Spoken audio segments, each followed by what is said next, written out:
Hoje é quinta-feira, é dia dos comentários de Roberto Cavalcante e ele já está aqui nos estúdios para os seus comentários.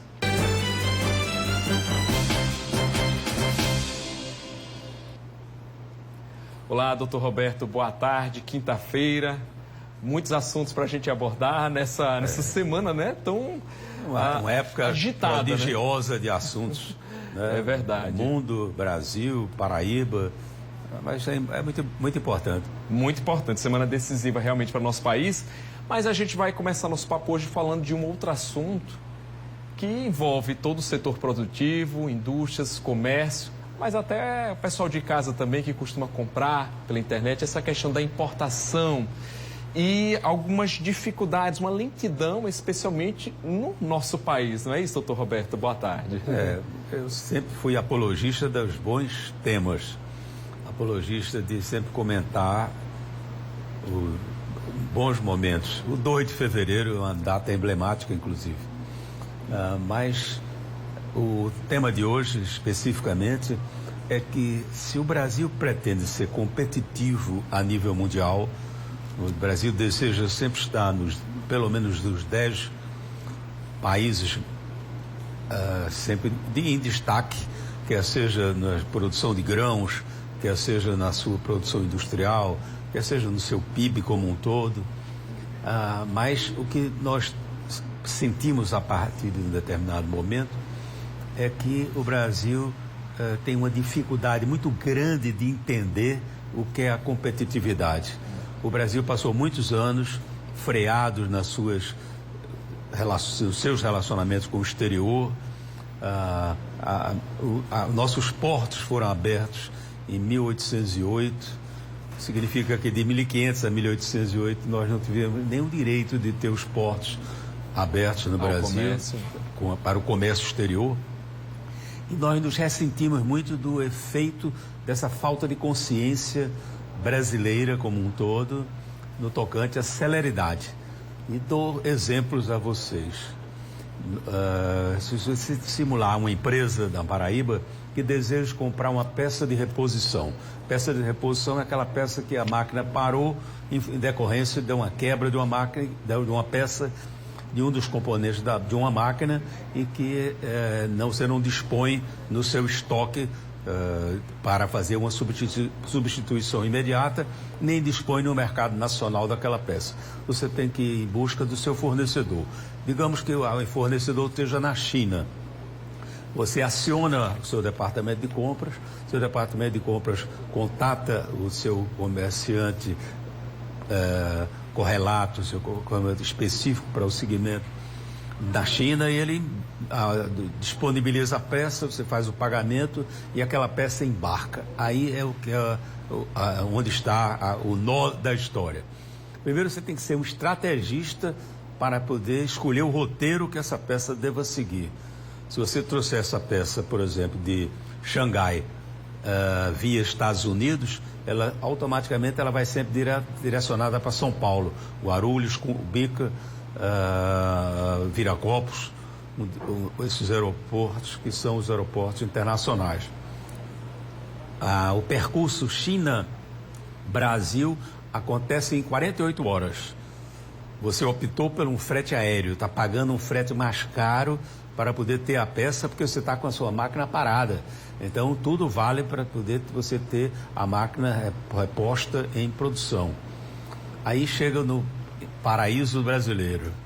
Aí você leva pelo menos uns 15 a 18 dias para poder tê-la em João Pessoa.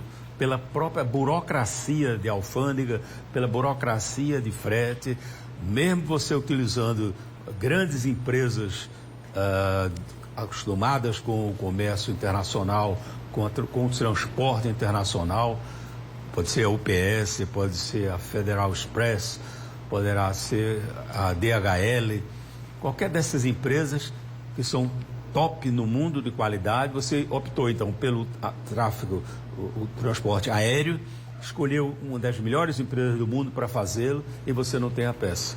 Então, uma das estratégias é trazer, por exemplo, via China, Xangai, Amsterdã, na Holanda, A Holanda tem voo direto para Lisboa, Portugal, de Portugal para Recife.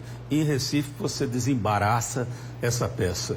Vamos dizer, a velocidade até ela chegar em Recife é também em torno de 48 horas.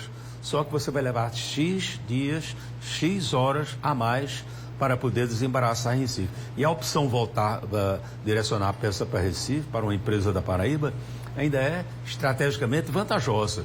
Porque o gigante que é São Paulo, a burocracia é também gigante. A movimentação das cargas. E a desinformação também é um negócio seríssimo. Porque você tem uma informação de que a sua peça deverá chegar em 72 horas, em 4 dias, pelo tráfego interno no Brasil, despacho interno no Brasil. Aí você tem que aceitar, mas de repente vem um telefonema da sua portaria da fábrica dizendo que a peça já está na portaria disponível. Então, até na qualidade, na precisão da informação, no Brasil nós pecamos por transformarmos o país num país de referência. E custa tão pouco. Vamos dizer, o mundo exterior competitivo, todo se adequa às necessidades. E o Brasil, ele lamentavelmente é muito lento, é muito pouco consciente do que significa uma peça de reposição para chegar rápido numa empresa, que pode ser até prestadora de serviço, pode ser uma agência, como estávamos hoje pela manhã, pode ser uma agência de publicidade que está com o seu computador central com um problema, tem um chip que vai resolver. Esse chip vai demorar pelo menos o triplo do tempo que duraria se você tivesse a transação acontecendo em países que tivesse a conscientização do que é o frete internacional, do que é o transporte internacional de determinadas peças. Isso pode ser uma medicação que deveria chegar em 48 horas e vai chegar em 10 dias. É verdade, ou seja, a gente teve esse avanço no comércio internacional, em que tem diversas plataformas, aplicativos. Antes esse comércio era feito só por empresários, setor industrial, e agora até o pequeno consumidor, ou seja, aquela dona de casa também compra fora. E a gente percebe isso na prática. Nós estamos num mundo digitalizado, num mundo extremamente moderno e extremamente competitivo. O que as pessoas precisam entender é que essa competição é a boa competição. É a competição que é a competição qualitativa. Você prestar um serviço de cada vez mais rápido, cada vez mais consciente de que velocidade é um dos itens importantíssimos. Já que você pagou o frete aéreo, se você não tiver nenhuma pressa, você traz via marítima, que aí leva 1 mês, 2 meses para fazer o trajeto China-Brasil. Se tem China, poderia ser Estados Unidos, poderia ser Alemanha, poderia ser qualquer país. O que, na verdade, nós precisamos no Brasil é nos conscientizarmos da competitividade. Nós só vamos estarmos presentes no ranking positivo de qualquer atividade se nós tivermos a consciência da competitividade, da qualidade, da eficiência. Não adianta o mundo evoluir, as plataformas evoluírem, a tecnologia para agilizar o processo e chegar aqui e esbarrar em burocracia e na lentidão, né, doutor Roberto? E atrapalhar o setor produtivo. Isso. Uma máquina parada é prejuízo. Uma hora de máquina parada já é prejuízo, né? Exatamente. Máquina parada ou qualquer outra atividade. Pode ser uma empresa de terraplanagem que está com a sua máquina com algum problema faltando uma peça, com uma falha técnica e aí em busca de uma determinada peça. E aí?